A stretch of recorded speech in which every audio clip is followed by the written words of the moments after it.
একবার মোল্লা নাসিরউদ্দিন একটি শহরে কাজ করতে যাচ্ছিল। রাত হলে সে একটি সরাইখানাতে থাকতে গেল। চুরি যাবার ভয়ে সে তার টাকার থলি বালিশের নিচে রেখে দিল।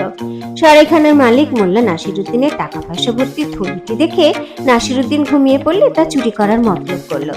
রাত বেশি হলে মালিক বেশ কয়েকবার পা টিপে টিপে নাসিরউদ্দিনের কাছে গেল, কিন্তু তার ভয় হলো মোল্লা নাসিরউদ্দিন হয়তো ঘুমিয়ে পড়েনি, তাই তার চুরি করতে সাহস হলো না।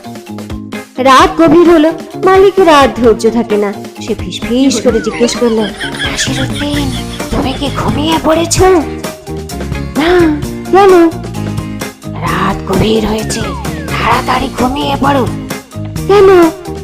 কাল তোমাকে অনেক পথ যেতে হবে যে, ঘুম ভালো না হলে কি করে যাবে? তুমি তোমার টাকার থলির জন্য কোনো চিন্তা করো না, আমার সরাইখানাতে চুরি হয় না।